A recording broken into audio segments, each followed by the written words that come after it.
But let's get back to the All-Star Weekend and the new format and whether or not you were cool with it, which was the teams that only played up to 40. There was a lot of stuff to dislike, and that was one of them. Why 40?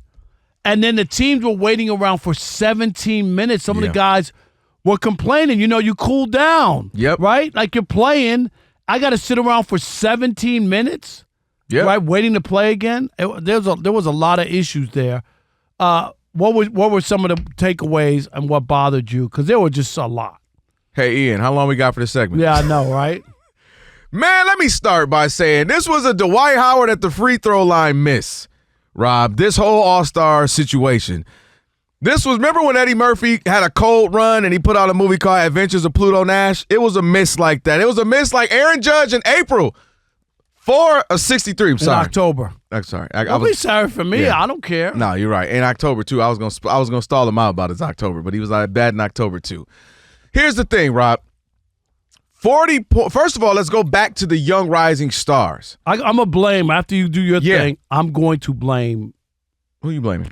The commissioner. All right, let's get on Adam Silver. Let me just get these out, and you can blame Adam Silver. Get them out. The thing that makes the All-Star game great is you're seeing the best planet, the 12 best players on the planet, and they're competing at a high level. We're seeing tricks and plays we don't ever see the first half. Then they lock it down and have fun. This was when it was at its peak, right? And we're seeing a competitive game that we know isn't a playoff game, but it was incredible. It was fun. You got to see some highlights in the first half, and then they had a good competitive second half. That's at its peak. That's how it's supposed to be. Well, we got a bunch of guys who aren't all-stars. We got rising stars who we don't even know their names. This is coming off the night we don't know the names to the dunk contest. Coming off the night with the three-point contest, Damian Lillard, who was trying to three-peat, yawning. They got a shot of him. I don't know if you guys saw that. They're like, coming up next. Bored out of his mind. Literally yawning on camera. You had the whole night where Chuck, Kenny, Ernie, and Shaq normally don't miss. That was really awkward because they could tell they were like, we need you guys to feel more time. So Kevin Hart's trying to be funny when it's not. He's talking during the game.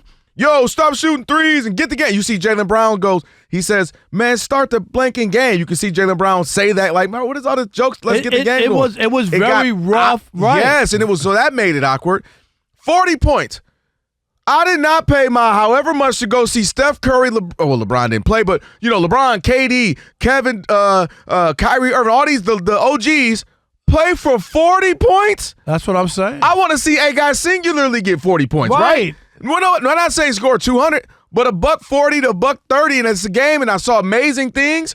We didn't even get a chance. Steph Curry won the MVP with 12 points. Right. That's the point. 12 points? It made no sense, and that's why even Draymond Green, who I disagree with a lot of stuff with Draymond, he had the nerve to say it straight on television. Right? Yeah. And say, that it was boring. And then they asked him about the new format or whatever. Yeah. And the changes into the All-Star game. And they said, from 0 to 10, what would you give it? And here we go. You work all year to be an all-star, and you get to play up to 40, and then you're done. This is so unfair to Victor Wembanyama, who just took this game really seriously, Shai Gilgeous-Alexander, who just took this game really seriously. When you talk about chasing after the points records, Melo and Kobe and all these guys who've had great scoring nights, they don't get the opportunity to do that with this game. Also, we can watch some rising stars. We're about to watch the Olympic team. Now we get the treat of watching the Olympic team play against a U19 team.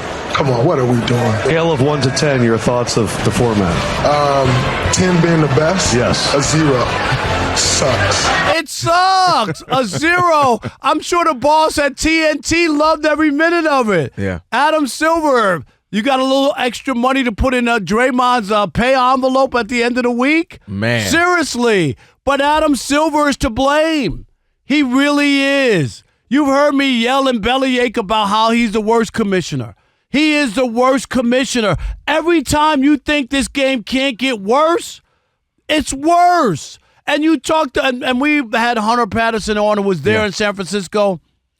Empty seats and sections. Yep. people not wanting to pay big top dollar. San Francisco, every ticket, right? They were probably overpriced. Oh, for sure. Thinking That arena, new arena, yeah. Exactly. And people were like, oh, no, this thing is boring and terrible, and I'm not paying $800 for nosebleeds or some bad seat to be able to watch this. And this is where the commissioner has really let down the fandom, let down the fans. He really has. And you could talk about it. I don't know what the ratings were. Not yet, Steve. We don't have any ratings yet. But they can't be good. No. They can't be. And the other thing, there's just so many things wrong. We just need to get back to the idea. And it's a simple one. This is a part of your job description. 100%. That's what you do. And that shouldn't we even be sell hard. a game. Everybody's at home on that Sunday night. It's February. There's no football. There's no baseball. There's nothing going on but us. And we give you such a crappy product that people would rather turn away and not watch.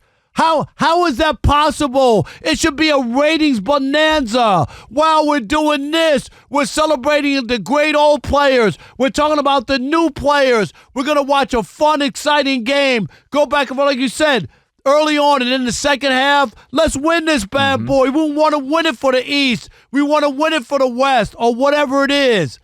It's a part of your damn job description to promote the game. Stop with this whole idea that because you got paid, you don't need to do anything. Since when? You just led me to something. I want to break it down. First, just to echo something. I remember, not like when I was I remember being a kid, but also remember being probably Ian's age.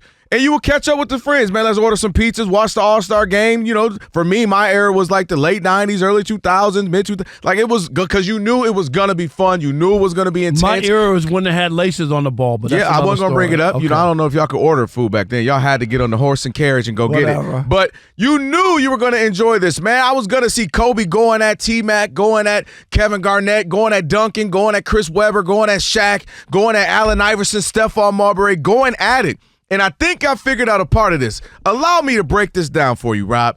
I think another culprit for the last 10, 12 years of why things have changed, couple of things. I think everybody in the young age having those personalized trainers where everything is individualized for them. I'm only working on my game. I'm only working on this. It's about me. It's about what I'm doing. It's about me. And then losing the idea of what matters with teams. It's about AAU teams where all they do is I'm going to play up so my name gets out there. So I can be on these teams.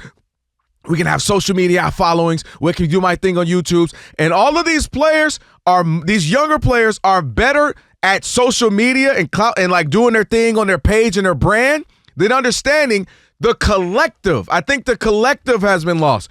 The only reason why y'all getting paid 20, 30, 40 million is because we have a bunch of fans domestically, internationally who love the game. You owe that to the fans to give them something for a night to hoop. We're not even asking you to do any other than anything you already do. And this idea, where we get this from about injury?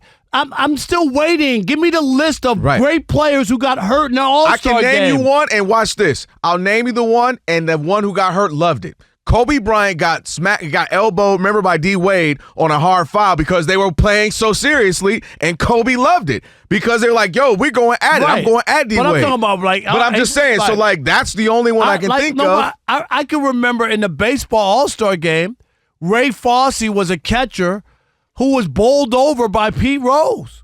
Like at a collision at home plate.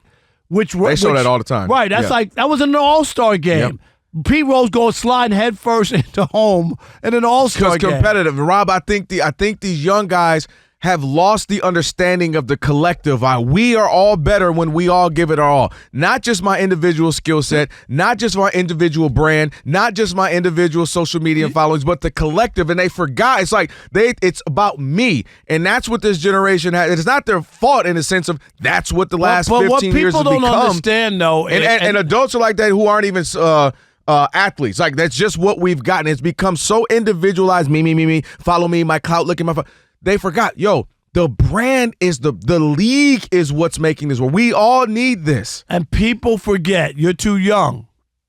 But I remember when the 70s. NBA was on tape delay.